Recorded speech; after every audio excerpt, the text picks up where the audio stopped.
उपचुनाव के नतीजे ने एक बात साफ कर दी है कि भारतीय जनता पार्टी को अपनी रणनीति बदलनी पड़ेगी, नहीं तो इसी तरह चुनाव में उसका नुकसान होता रहेगा। बहुत सारे लोग हैं हमारे साथ बात करने के लिए। पहले 13 सीटें बीजेपी की थी, 13 सीटों में अगर हम बात करें तो 2 सीटें जो है वो बीजेपी के पास पहुंची, 11 सीटें जो विपक्ष का जो गठबंधन है उसके पास आ गई। हाँ, चूँकि जनता ऊब चुकी थी ना, अभी लोकसभा के चुनाव में भी देखे होंगे क्या बड़ा परिवर्तन हुआ, उसी तरह अब विधानसभा के चुनाव में भी बहुत बड़ा परिवर्तन होगा। चूँकि जनता की बातों को सरकार जो है तरजीह नहीं दे रही है। आप बताइए, किसान परेशान, नौजवान परेशान, छात्र परेशान हैं, शिक्षा, रोजगार, स्वास्थ्य, इस पे तो कोई सरकार काम ही नहीं कर रही है। केवल सरकार जो है जुमलेबाजी की सरकार फिर आ गई। तो प्रधानमंत्री जी कोई नया काम तो किए नहीं, सरकार बना लिए और वही मंत्रिमंडल, वही सब कुछ, यानी उसमें कोई फेरबदल भी नहीं किए। जो पहले जैसा था वैसे तो जनता उब चुकी है। जनता फिर जवाब देना चाहती है कि अब हम लोग हटाना चाहते हैं। एक मैसेज है, एक तरह का मैसेज है। और उत्तर प्रदेश में भी चुनाव होगा तो भाजपा यहाँ से साफ होगी, भाजपा यहाँ से साफ हो जाएगी, विपक्ष ही जीतेगा, इंडिया गठबंधन जीतेगा। ठीक है, सवाल महत्वपूर्ण, 13 में से 2 सीटें बीजेपी के पास। ये तो एक चैलेंजिंग टास्क था और मुझे लगता है ये उपचुनाव के जो भी रिजल्ट्स रहे हैं वो उस रिजल्ट्स के क्या कहते हैं सब रिजल्ट्स हैं जो कि एमपी के इलेक्शंस में आए थे। और जहाँ तक देश की होने वाली डेमोक्रेटिक चेंज और एस्पेक्ट्स की बात की जाए तो मुझे ऐसा लगता है कि जनता के अंदर अब भी इस तरह का आक्रोश है कि वो एक मजबूत सरकार को गिरा तो नहीं पाई, मैं ऐसा नहीं कहूँगा गिरा दिया, लेकिन उसकी चारों पिलर्स को पूरी तरह से हिला के रख दिया। तो अब कहने का मतलब है कि जो सब्सिडरी कॉन्स्टिट्यूशंस थे उस चीज़ को चेंज होता तब जनता को इस चीज़ का प्रॉफिट मिलता, अगर सत्ता पक्ष चेंज होता तो।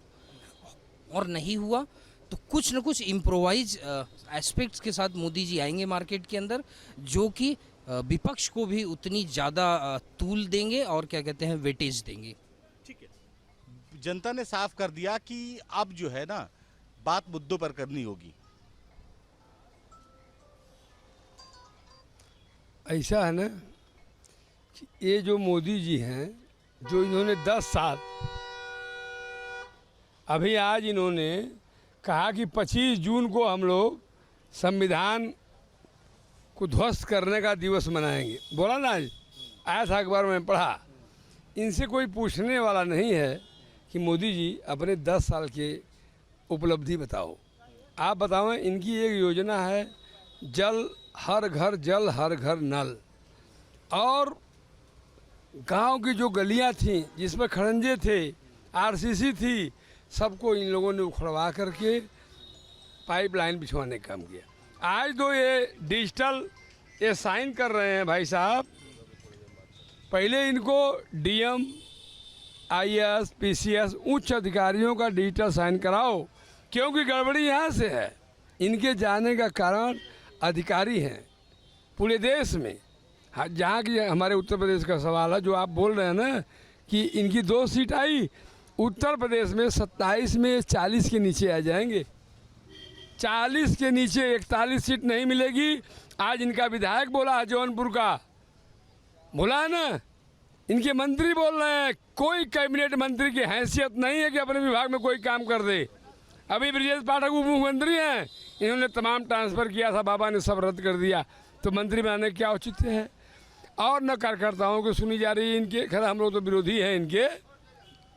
इन लोगों का वो हाल है, डिक्टेटरशिप कब तक चलेगी। मोदी अमित शाह मोदी का उत्तर प्रदेश में अब एक भी वोट नहीं है, देश में है। ठीक है, जिस तरह के परिणाम उपचुनाव के आए उसने एक बात साफ कर दिया कि बीजेपी की या तो अपने रणनीति में जो है बदलाव करना होगा, और यह तो जनता ने अब तय कर लिया है कि अब वो जो है विपक्ष को मजबूती के साथ खड़ा करेगी बीजेपी के सामने।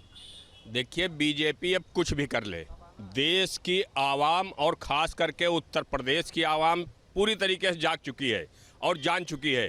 क्योंकि मोदी जी या योगी जी ना किसान की बात करेंगे, ना नौजवान की बात करेंगे, ना शिक्षा की बात करेंगे, सिर्फ हिंदू, मुसलमान, भारत, पाकिस्तान, मंदिर, मस्जिद। अब इस देश की और इस प्रदेश की आवाम को मंदिर मस्जिद से पेट नहीं भरेगा। अगर मोदी जी और योगी जी ये चाह रहे हैं कि इनका वोट बैंक गिर गया है वापस लाना चाहते हैं, तो अगर बात करेंगे किसान की, नौजवान की, शिक्षा की, बेरोजगारी की, महंगाई की, अगर इस पे बात करेंगे, बात होगी, तो हो सकता है जनता पलट जाए। वरना अब इनकी काठ की हांडी 2029 में नहीं चढ़ेगी और 2027 में भी नहीं चढ़ेगी और ना ही 29 में चढ़ेगी। और जहां तक बात रही, मोदी जी जबरदस्ती के प्रधानमंत्री बने हुए हैं, जनता ने पूरी तरीके से नकार दिया, समझ गए। तो इनके लिए सिर्फ सत्ता है, सत्ता के लालची हैं। इनको न देश से मतलब है, न प्रदेश से मतलब है, न किसान से मतलब है, न नौजवान से मतलब है। आज 13 सीटों पे चुनाव हुआ, इंडिया गठबंधन के पक्ष में 11 रिजल्ट आए। इनको इसी से पता चल जाता है कि अब देश की आवाम क्या चाह रही है और क्या नहीं चाह रही है। अब इनकी काट की हांडी बार बार नहीं चढ़नी है। काट की हांडी बार बार नहीं चलेगी। ये तो वक्त बताएगा। ये लोग कह रहे थे कि 24 में इंडिया गठबंधन की सरकार बनेगी, लेकिन ऐसा नहीं हुआ।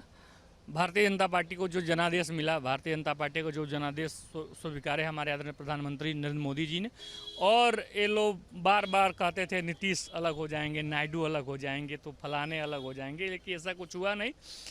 एनडीए अपना सरकार बनाई, एनडीए अपना स्पीकर बनाए, एनडीए अपना गृह मंत्रालय बनाए, तो इनको कहने और करने में बहुत अंतर है।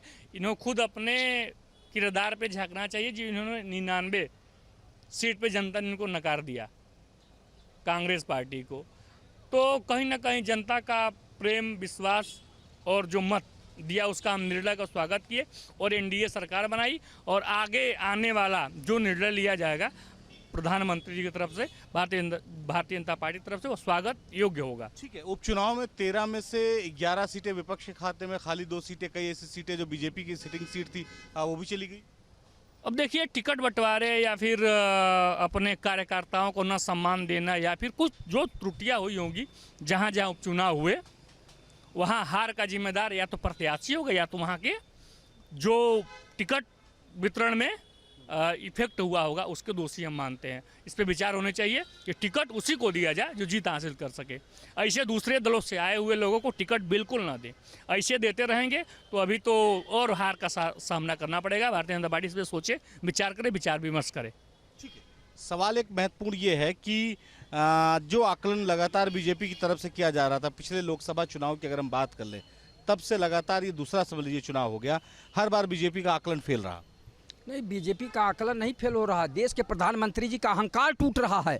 जो अहंकार था, वो अहंकार में उनके जो प्रत्याशी हमारे भाई साहब, छोटे भाई साहब बताए हैं, प्रत्याशी तो जहां से चाहें वहां से, उनको तो ये गरूर है, घमंड है ना कि जिसको चाहूंगा उसको जिता लूंगा। सबसे बड़ी बात है, देश में भ्रष्टाचार है, भ्रष्टाचार पे कोई अंकुश नहीं लगाए। अभी उनके एक माननीय पूर्व मंत्री जी बोले हैं कि 40 साल की राजनीति में इतना बड़ा भ्रष्टाचार, तहसील में चले जाइए, थाने में चले जाइए, मैंने कभी देखा नहीं, मैं सोच नहीं सकता था इतना बड़ा भ्रष्टाचार है। स्वयं उनके लोग अब बोलने लगे हैं, अब तक तो डरे सामे थे। मोती सिंह का बयान है, प्रतापगढ़ से मंत्री रहे, उत्तर प्रदेश सरकार में इस बार चुनाव हार गए। हाँ, तो ये चीजें हैं। तो आप बताइए, इनके अंदर भी। और एक कर्नाटक के एमपी साहब बोले, 7 बार के एमपी, उन्होंने कहा कि मैं दलित एमपी हूँ और 7 बार का हूँ, और मुझे मंत्री नहीं बना रहे मोदी जी, मेरे में क्या कमी है? और जो 2 बार 1 बार हैं उनको भी मंत्री बना दे रहे हैं, ये कौन सा वो है? तो ये सब चीजें देखने में आ रहा है। जो मोदी का अहंकार है, अब धीरे धीरे वो घटता जा रहा है। और एक चीज और है, मोदी का अहंकार के नाते भाजपा हारी है, और दूसरा मोदी का जो है साख जनता में गिरी है, और देश में भ्रष्टाचार बहुत बढ़ गया है। और स्वयं प्रधानमंत्री जी अजीत पवार पे, शुभेंदु अधिकारी पर, हेमंत बिश्व शर्मा पे स्वयं लगाए थे भ्रष्टाचार, उनको जो गले लगाए उसका भी प्रतिफल है कि आप इधर भ्रष्टाचार समाप्त करने की बात करते हो, इधर भ्रष्टाचारियों को गले लगाते हो, तो कैसे होगा? इधर कहते हो कि देश को मैं जो है विश्व गुरु बनाऊंगा, उधर 81 करोड़ जनता को कहते हो कि गरीब जनता को 5 किलो राशन दे रहा हूं, तो ये कैसे विश्व गुरु बनाएंगे? जनता समझ गई कि बातों से केवल विश्व गुरु बनाएंगे। आप बताइए, इसी देश में धर्म के नाम पर 121 आदमियों की मौत हो गई, दर्दनाक मौत हो गई, पाखंड। और स्वयं प्रधानमंत्री जी पाखंड का जो है बढ़ावा दे रहे थे कि थाली बजाओ, ताली बजाओ, दीपक जलाओ, और आज वही पुजारी लोग कर रहे हैं, संत लोग, महंत लोग कर रहे हैं कि ये बाबा के यहाँ आओगे तो बच्चा पैदा हो जाएगा, अगर आपका पूत नहीं है, पुत्र पैदा नहीं हो रहा है, पत्थरे पर दूब जमा देंगे, ये जो है इनके धूल रज को जो माथे पर चढ़ा लेगा, इनके घर में खुशहाली आ जाएगी। ये सब जो हो रहा पाखंड, इस पर क्यों नहीं ये लोग बोलते? सवाल ये महत्वपूर्ण कि बीजेपी ने जिस तरह की प्लानिंग की थी, सारी स्ट्रेटजी अब उसकी लगता फेल हो रही है। नहीं, फेल होंगे, क्योंकि आप जिस मुद्दे पे सरकार में आए थे उन मुद्दों को आपने एक भी काम नहीं किया। आपने कहा था साल में 2 करोड़ लोगों को रोजगार देंगे, आपने कोई काम नहीं किया।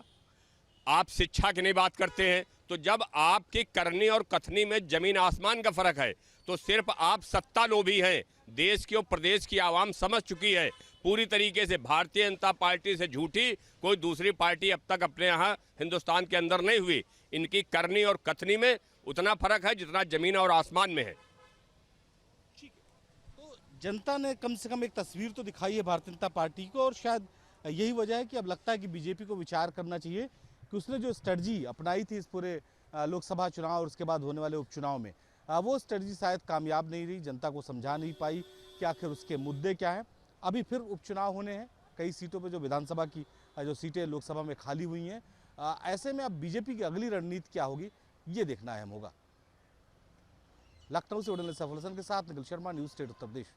न्यूज नेशन अब व्हाट्सएप पर खबरों की ताजा अपडेट के लिए न्यूज नेशन के इस QR कोड को स्कैन करें।